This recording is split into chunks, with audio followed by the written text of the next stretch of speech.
The progress bar hit 100%, and the corrupted files flooded the screen. I was just supposed to fix the billionaire's motherboard. Instead, I was staring at a hidden folder filled with hundreds of paparazzi-style photos of my 7-year-old daughter. Then, a cold voice behind me whispered. David Caldwell existed in the subterranean levels of Sterling Global, both literally and figuratively. As a senior systems administrator, his domain was the windowless, server-humming basement of the 60-story glass monolith in downtown Chicago. His life was a continuous loop of fiber-optic cables, server migrations, and the persistent, exhaustion-fueled headache that came from being a single father to a chronically ill 7-year-old. 5 years ago, a drunk driver had crossed a median and shattered David's world, taking his wife, Emily, and leaving him to raise their daughter, Lily, alone. Since then, David's entire existence had been narrowed down to a singular, relentless focus: keeping Lily safe, keeping her asthma medication stocked, and paying off the crushing mountain of medical debt that the insurance companies aggressively refused to cover. He didn't have the luxury of ambition. He needed the premium health insurance that Sterling Global provided. Because of that, David was the perfect corporate ghost. He never complained, never asked for promotions, and never, ever made a mistake. That Friday began like any other, smelling of stale coffee and ozone. Then, at exactly 1:14 p.m., the red emergency phone on the IT director's desk began to scream. Richard Hayes, a man whose resting state was a nervous sweat, picked it up. He listened for exactly 5 seconds before all the color drained from his face. He slowly placed the receiver down and looked across the bullpen. "Her local drive just bricked," Richard whispered, his voice trembling. Nobody needed to ask who "her" was. Victoria Sterling, 38 years old, self-made billionaire, CEO, and absolute dictator of Sterling Global. She was a woman who had famously fired a vice president mid-sentence during a board meeting because his presentation contained a mathematical error. She was ruthless, terrifyingly intelligent, and notoriously private. She did not use the cloud. She did not trust company servers for her personal acquisitions. She kept the architectural blueprints of her corporate takeovers on a single, heavily encrypted, air-gapped laptop. And she was 20 minutes away from signing a $4 billion merger with a Swedish telecommunications giant. She was finalizing the Red Line contracts. The screen went black. "It won't boot," Richard said, wiping his forehead with a crumpled tissue. He looked at the junior techs, who instantly found reasons to stare intensely at their monitors. Then his eyes locked onto David. "Caldwell, you're the hardware guy. You built that custom rig for the server room last year." "Richard, no," David said, holding up a hand. "You know company protocol. If the CEO's drive is failing, it goes to the contracted data recovery lab. We don't touch it. The liability. There is no time for the lab," Richard barked, his panic spiking. "The Swedes are in the boardroom. She needs those files in exactly 30 minutes, or the merger collapses. If the merger collapses, she will fire this entire department before the elevator reaches the lobby. Grab your kit. Go to the penthouse." David thought of Lily's upcoming specialist appointment. He thought of the $2,000 he still owed on her last emergency room visit. He swallowed his protests, grabbed his aluminum diagnostic briefcase, and walked toward the private executive elevator. The ride to the 60th floor took exactly 42 seconds, but it felt like a slow ascent to an execution block. When the doors slid open, the atmosphere shifted. The air up here smelled of polished mahogany and wealth. 2 towering executive protection agents stood at the end of the hall. One of them, a man built like a freight train, patted David down with silent, professional efficiency, before opening the double doors to the inner sanctum. Victoria Sterling's office was massive, minimalist, and terrifyingly cold. Floor-to-ceiling windows offered a god's-eye view of Lake Michigan, but the woman standing in front of them wasn't looking at the scenery. Victoria turned as David entered. She wore a tailored charcoal suit that probably cost more than David's car. Her dark hair was pulled back into a severe clasp, emphasizing the sharp, aristocratic angles of her face. Her eyes, a striking icy shade of pale blue, locked onto him. "Are you the one Richard sent?" Her voice was remarkably calm, but it carried the weight of a loaded gun. "Yes, Miss Sterling. David Caldwell. I need to run a hardware diagnostic on—" "I don't care what you need to run, Mr. Caldwell," she interrupted, stepping aside to reveal a sleek, matte black laptop, sitting dead on her glass desk. The motherboard clicked, the fan spun up, and then it died. "I have the CEO of Kellberg Industries waiting in conference room A. I have 25 minutes to walk in there with the revised asset schedules, which are solely on that hard drive. If you recover them, I will double your annual salary. If you don't, you can leave your security badge on my desk on your way out." David didn't nod. He didn't speak.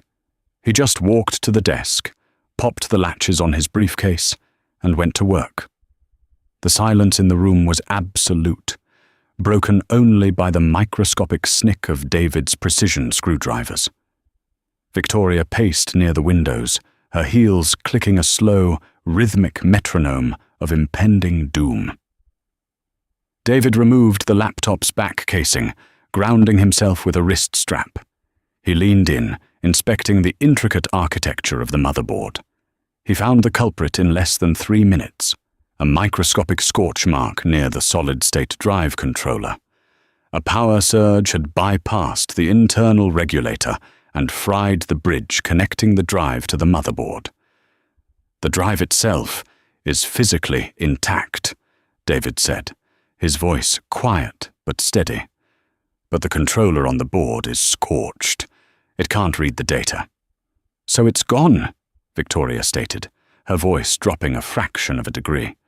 "No," David replied, pulling a specialized external NVMe enclosure and a customized Linux boot drive from his kit. "I'm going to pull the physical drive, mount it into this enclosure, and plug it into your backup desktop over there. The operating system will try to block it because of the hardware change and the encryption. But I can use a localized recovery environment to bypass the OS boot and extract the raw files directly to a flash drive." Victoria stopped pacing. "Do it." David carefully extracted the tiny rectangular storage drive, slotted it into his metal enclosure, and plugged it into the massive, curved monitor desktop sitting on the secondary credenza. He inserted his recovery USB and booted the machine. Line after line of white code scrolled rapidly down the black screen as the Linux environment asserted control over the hardware. "I'm bypassing the standard directory," David explained, mostly to fill the suffocating silence. "I'm going to rebuild the file index cache so I can locate the specific folder you need. What is the target folder named?" "Project_Valkyrie," Victoria said, standing just a few feet away now. Her arms were crossed. The system pinged, the terminal window vanished, replaced by a rudimentary graphical interface. Because David had forced a raw index rebuild, the system began aggressively generating thumbnails for every single media and document file on the drive to construct the visual directory. Folders began popping up on the screen, thousands of tiny document icons, loading partition table, indexing sector 4. Then, the system hit a partition labeled archive_L. David watched the screen, waiting for the document icons to finish populating so he could use the search bar. But archive_L wasn't filled with spreadsheets or PDFs. It was filled with image files, high-resolution JPEGs. As the system rebuilt the cache, The thumbnails flashed across the massive curved monitor in rapid succession. David blinked, his hand freezing on the mouse. The first thumbnail was a picture of a little girl in a yellow raincoat, holding a bright red umbrella. The second was the same girl, sitting on a rusted swing set. The third was a man, David, kneeling on a sidewalk, tying the little girl's shoe. The breath violently hitched in David's throat. His blood turned to ice water. He stared at the screen as hundreds of thumbnails populated, filling the entire display. It was a digital mosaic of his life. There was a photo of Lily eating a messy chocolate ice cream cone outside their cramped apartment building. There was a photo of David carrying a sleeping Lily through the grocery store parking lot.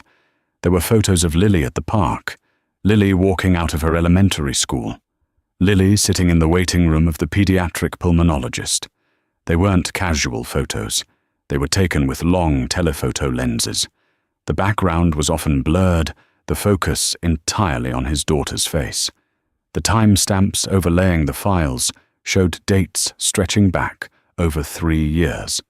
The billionaire CEO of his company, a woman he had never spoken to before today, had hundreds of surveillance photographs of his 7-year-old child on her encrypted private laptop. A sudden, primal surge of protective rage and absolute terror gripped David. His hand shook so badly he accidentally clicked the mouse. One of the thumbnails opened into a full-screen, high-definition image. It was a portrait-quality shot of Lily, taken just last week at Centennial Park. She was looking slightly off-camera, the afternoon sun catching the light brown of her hair. David couldn't breathe. His mind raced through a dozen horrifying scenarios. Was Victoria a predator? Was Sterling Global involved in something sinister? Was he being blackmailed? Before he could rip the drive from the port and smash it into the glass desk, he smelled the faint, sharp scent of citrus and bergamot. Victoria had stepped up directly behind him. David froze, his muscles locking up.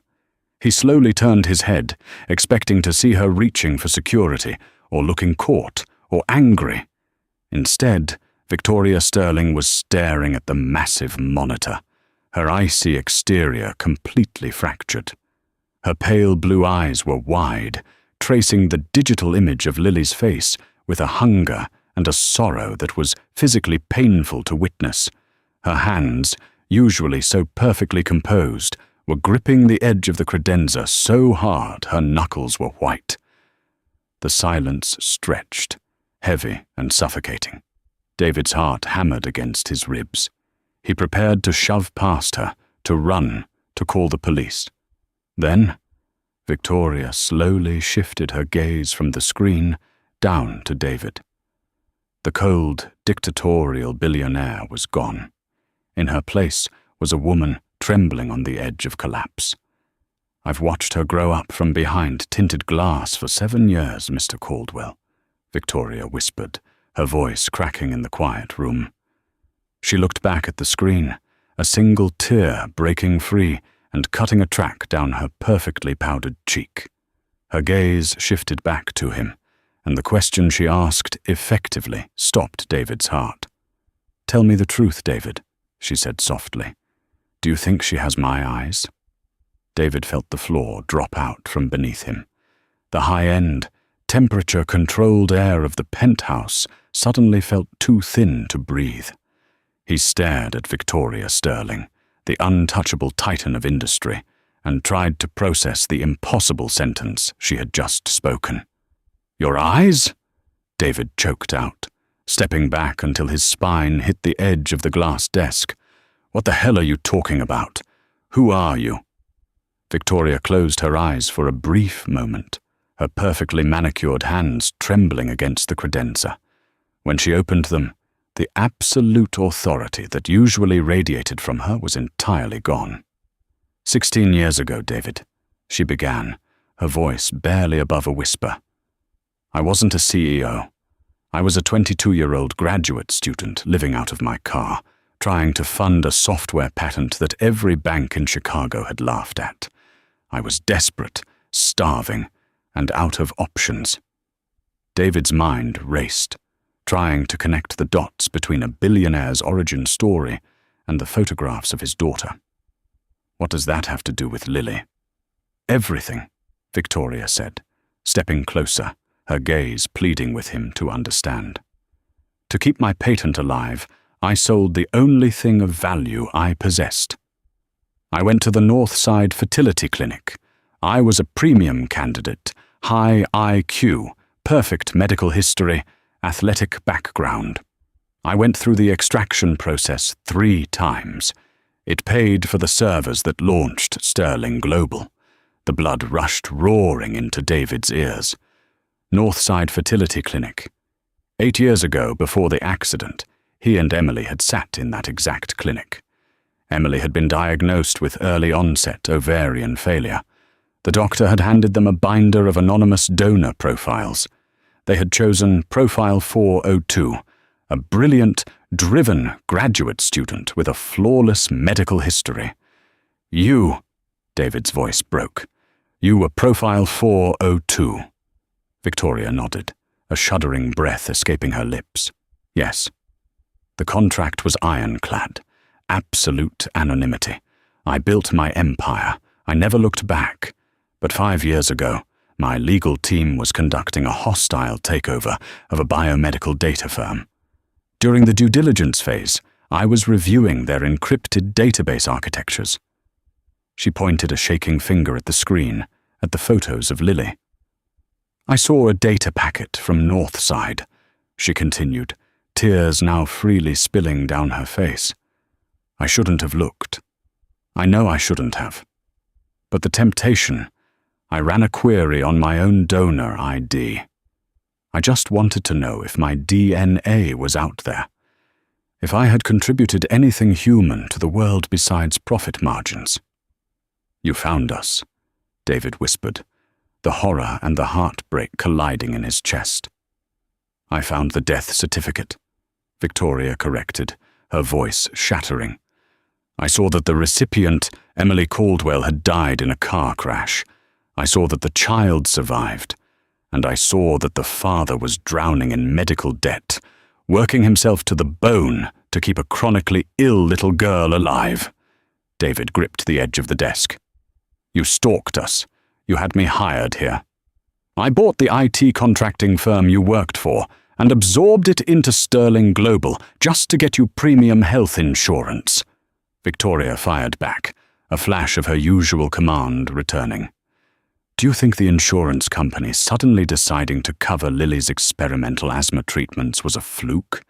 Do you think the anonymous hospital grants that wiped out your emergency room bills were charity? David felt his knees weaken. The mysterious, clerical errors that had saved him from bankruptcy, the sudden promotion that brought him into the Sterling building. It had all been her.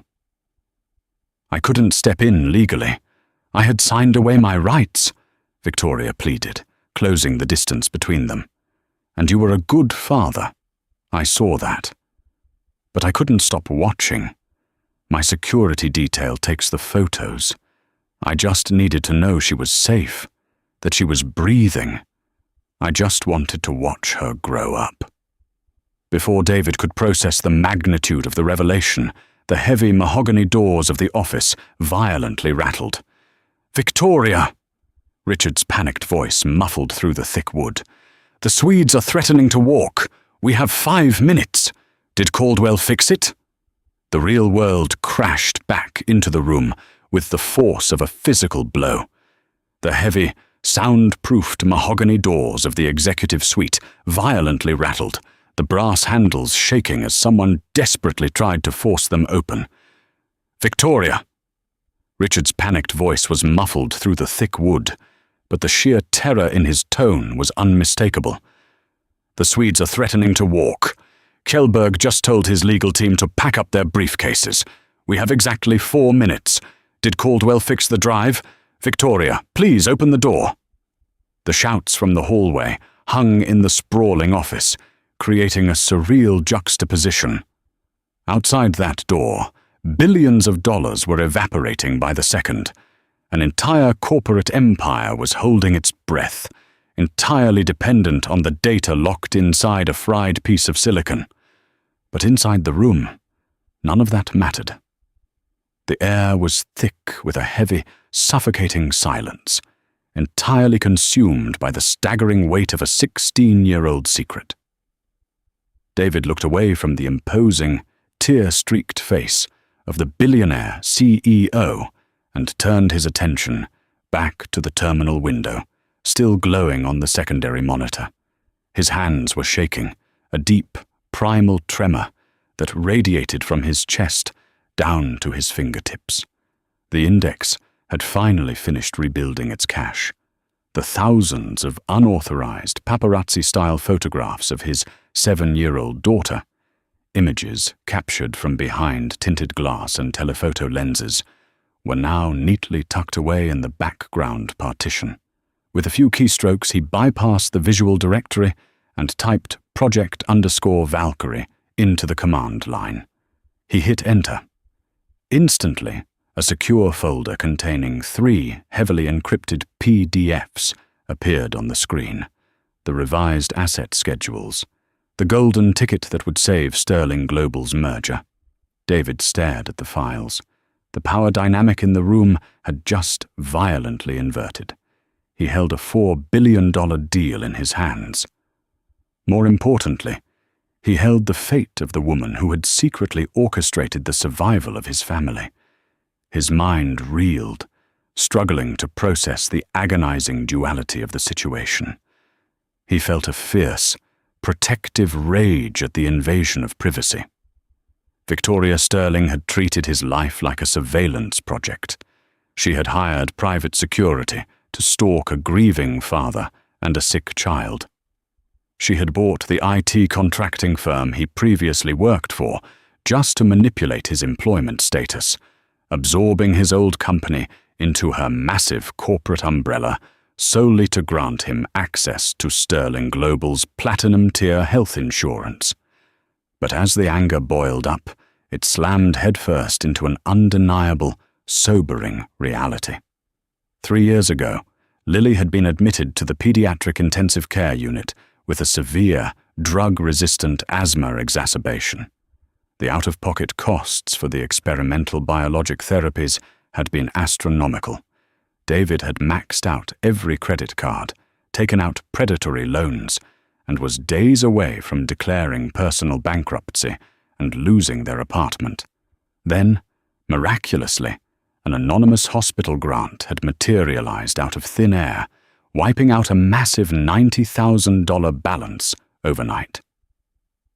6 months later, his insurance policy through Sterling Global had inexplicably expanded its coverage network to include Lily's out-of-state pulmonology specialist, a clerical exception that HR told him not to question. It hadn't been luck. It hadn't been an algorithmic anomaly. It had been her, the woman standing 3 feet away, trembling in her bespoke charcoal suit. "You had no right," David finally said, his voice dropping to a hard, low register that cut through the sterile hum of the server rack in the corner. He didn't look at her yet. He kept his eyes fixed on the glowing monitor. "You signed a contract at the Northside Clinic. You surrendered your biological rights for capital. You made a choice, Victoria. You don't get to backtrack on that choice just because you suddenly felt a twinge of guilt while reviewing a biomedical database." Victoria stiffened. She crossed her arms tightly across her chest, a defensive posture that looked entirely unnatural on a woman accustomed to commanding boardrooms. "I know," she whispered, her voice stripped of all its usual authority. "You don't get to be a ghost in my daughter's life," David continued, finally turning to face her. He pulled a sleek, silver flash drive from his aluminum toolkit and held it up in the harsh overhead light. "She isn't a corporate asset. She isn't a silent acquisition that you can monitor from a spreadsheet. You violated our privacy on a massive scale. If I walked out of this room right now and handed these hard drives to the press or to Kjellberg's legal team, your stock would plummet by the time the elevator reached the lobby." "I know, David," Victoria said, stepping forward. The billionaire CEO looked smaller than he had ever imagined possible. Her pale blue eyes, usually so icy and impenetrable, were completely, entirely shattered, brimming with a raw, desperate sorrow. "I know I crossed a line that I can never uncross. I'm not asking for your forgiveness, and I'm not asking for a place in her life. I lost that privilege 16 years ago when I chose my ambitions over everything else." She reached out, her fingers hovering inches from the edge of the glass desk, grounding herself. "I will delete the directory," she promised, her voice cracking. "I will call off the security detail immediately. You will never see another camera, and you will never see me again. Just, please, I am begging you, do not refuse the medical coverage out of pride. I will route the premiums through a blind, third-party trust. You won't ever have to see the sterling name attached to it. But Lily needs those biologics. Her lungs are scarring. She needs the specialist in Boston. Please, David, punish me. Ruin the merger if you have to, but don't punish her." David looked at the woman who had secretly kept his daughter breathing for half a decade. He thought about the crushing, suffocating loneliness of single parenthood. He remembered the terrifying, sleepless nights sitting in cold emergency room chairs, listening to the agonizing wheeze of his little girl's chest, praying to a God he wasn't sure he believed in for just a little more time.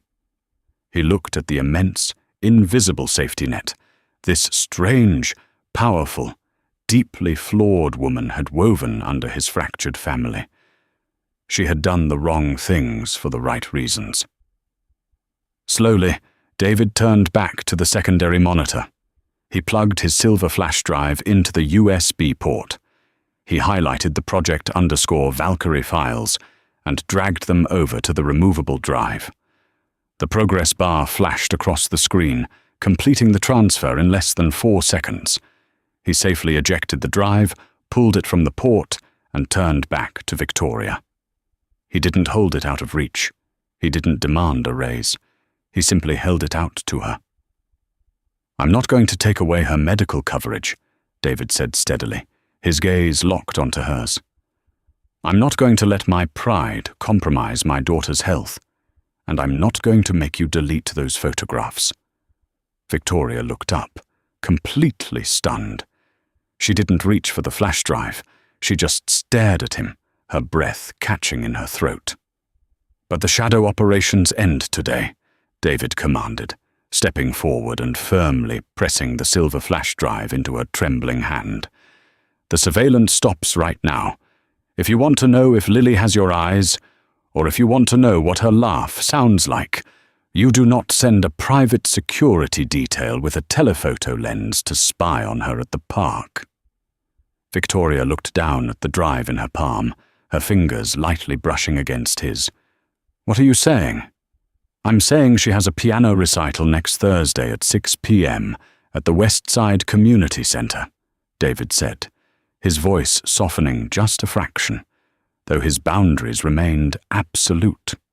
He began packing his specialized screwdrivers and diagnostic cables back into his aluminum briefcase. Her favorite flower is a yellow tulip. If you show up with a camera lens bigger than a standard smartphone, or if you bring any of those massive bodyguards from the hallway, I will personally have you thrown out of the building. He snapped the latches of his briefcase shut, the sharp metallic clicks echoing in the quiet room. "You don't get to be a ghost anymore," David said, looking her dead in the eye.